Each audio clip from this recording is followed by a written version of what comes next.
guys, welcome back to Legal Review. Today we'll talk about tort, which mostly come into main examination of judiciary exam. So let's get into it. What is tort meaning, essential definition. So let's begin. Okay, tort is a civil and substantive uncodified law. Uncodified, which is not codified, like civil code CPC, which is not codified, that is uncodified. Substantive, which gives the right of the things, and it is civil in nature. So law of tort is a civil and substantive uncodified law. Tort is a civil wrong excluding breach of contract and breach of trust. breach of contract और breach of trust को निकालने के बाद जो सारे civil रंग होते हैं वो tort में आएंगे. All torts are civil wrong, but not all civil wrongs are tort, because civil wrong breach of contract breach of trust भी आएंगे क्योंकि वो सिविल इन नेचर है. बट हमारा tort क्या बताता है कि इन दोनों को छोड़ के जो सारे सिविल रंग हैं वो tort है. इसीलिए all torts are civil wrong, but not all civil wrong are tort. Okay, the law of tort is a breach of civil law which consists of various torts or wrongful act which violate some legal rights vested in a person by law. The word tort is derived from the Latin word tortum, which means twisted or cooked or wrong or unlawful. The law imposes a duty to respect the legal right of others, and the person making a breach of that duty is said to have done the wrongful act. Similarly, tort is a breach of duty recognized under the law of tort. So here the question is, why has it been difficult to give a scientific definition of tort? The law of tort has been difficult to be defined, and there is no specific definition of law of tort. This is mainly because of the diverse species of wrongs, including under the head.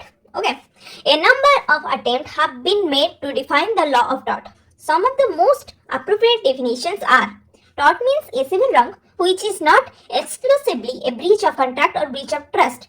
It defined in section 2 clause M of the Limitation Act 1963. But why the meaning of tort is defined in Limitation Act? Because in Limitation Act there is some portion which gives when you can file a case and the time limit for the tort. Okay, and the second definition is it is a civil wrong for which the remedy is common law action for unliquidated damages and which is not exclusively the breach of contract or the breach of a trust or other merely equitable obligation. This definition is given by Salmond. Okay, so what is unliquidated damage? Liquidated damage is the damage which we can assume, like if you done something wrong, you have to be in prison for this much year and the fine is something. That is liquidated. But unliquidated damage means you can't calculate it that in amount, that this amount of thing you have to give if you done it out. Okay, so common law action for unliquidated damage and which is not exclusively the breach of a contract, because earlier we discussed breach of contract or breach of trust is not in tort.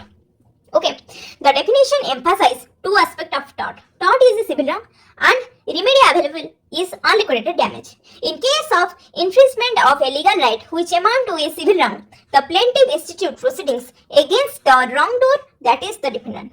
The main remedy available in such proceeding is damages. So whenever a case begins with tort, so the result is compensation. हम taught क्यों करेंगे भाई? तुमने मेरे ऊपर taught किया तो मेरा कुछ नुकसान हुआ तो तुम्हें अभी मैं जेल नहीं भेजूंगी क्योंकि ये सिविल रॉन्ग है, तो मुझे भाई डैमेजेस चाहिए. मतलब मैं भी पढ़ रही थी लेकिन मेरे साइड में घर में थे, उनका गाना सुनने का मन किया, भाई बहुत जोर जोर से गाना बजा रहे हैं और ये मतलब क्राइम तो नहीं है लेकिन यहाँ पे मेरा राइट हनन हो रहा है ना, तो मैं अभी इनको बोलूंगी भाई प्लीज ये सब मत कीजिए, लेकिन वो फिर से नहीं सुनते हैं कि हमारे घर में तो हम गाना बजा रहे हैं, तुम्हारे को क्या. तो यहाँ पे टॉट कमिट हुआ तो मैं टॉट अगर, क्योंकि मैं भी पढ़ रही हूँ ना, मेरा टाइम वेस्ट हो रहा है इनके गाना सुन के, तो मैं बोलूँगी भाई मेरा टाइम वेस्ट हुआ तो मुझे भाई कंपनसेशन चाहिए. तो ये याद रखना जब भी टॉट का चीज़ आए तो उसका remedy damages नहीं आएगा. The plaintiff is compensated by the defendant for the injury caused to him by the defendant. The certain circumstances it is possible that the same act done by a person may result in two wrongs, a crime as well as a tort at the same time. Assault, libel and theft are instances of such common wrong. When a person has committed an act of theft, he may be prosecuted criminally and a civil action for recovery of the value of the article stolen and for damages can also be taken against him. So also in the wrong of defamation. If a person has published a defamatory article about another person in a newspaper, both a criminal prosecution for libel and civil action claiming damages for defamatory publication may be taken against him. In such case, both civil and criminal remedy would be concurrently be available. There would be a civil action requiring the defendant to pay compensation as well as a criminal action awarding punishment to the wrongdoer.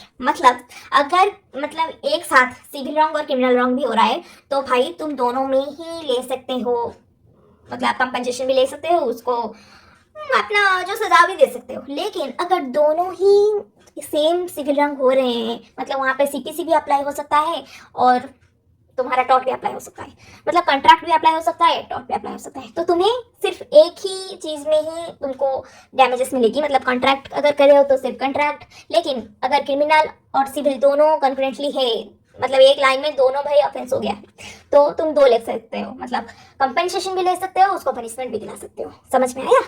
Damages in the case of a tort are unliquidated. That is, the compensation to be paid is not determined on the basis of prior stipulation of the parties. Okay, and such determination of damages is left to the discretion of the court. In liquidated damages, as in case of breach of contract, the compensation to be paid in damages are previously determined or agreed to by the parties on the basis of stipulation or probable loss in case of breach of contract. In tort, there is no predetermination of compensation between the parties because generally the parties are not known to each other until the tort is committed. And moreover, it is also difficult to stipulate the losses in case of a tort, and therefore the damages is to be paid left to be determined at the discretion of the court. Unliquidated damages to be paid in monetary value is more suitable because after the commission of the wrong, it is generally not possible to undo the harm which has already been caused. So, the remedy that can be done is to put the person who has been injured in the same position and he would have been in if he had not sustained the wrong. Other remedies available for the tort are injunction in case where the wrong is a continuing process, such as in case of nuisance, and second one is specific restitution, etc. All civil injuries are not tort. Why? Although a tort is essentially a civil injury, all civil injury are not tort. Whether a civil wrong is a tort or not has to be determined through process of elimination. If a civil wrong doesn't fall in any other civil wrong category, it probably would be a tort. In certain circumstances, the same act may amount to two or more civil wrongs, one of which may be a tort. For example, if X leaves his car with Y for safe custody for a few days, and Y leaves the car unlocked on the road to be stolen, Y's act amount to wrong, breach of contract of bailment, and the commission of tort of negligence. Since both the wrong are civil wrong, and damages is the main remedy for any kind of civil wrong, the plaintiff can claim damage either under the law of tort for negligence or for the breach of contract or bailment. He can't claim damage twice. Okay, so I hope you understand this well. Thanks for watching. To like, comment, share, and subscribe to Legal Brave because I know you guys are watching my videos wholly and not subscribing. What is this behavior? Be grateful to the things you got. Okay, so please subscribe. Thanks for watching. Bye.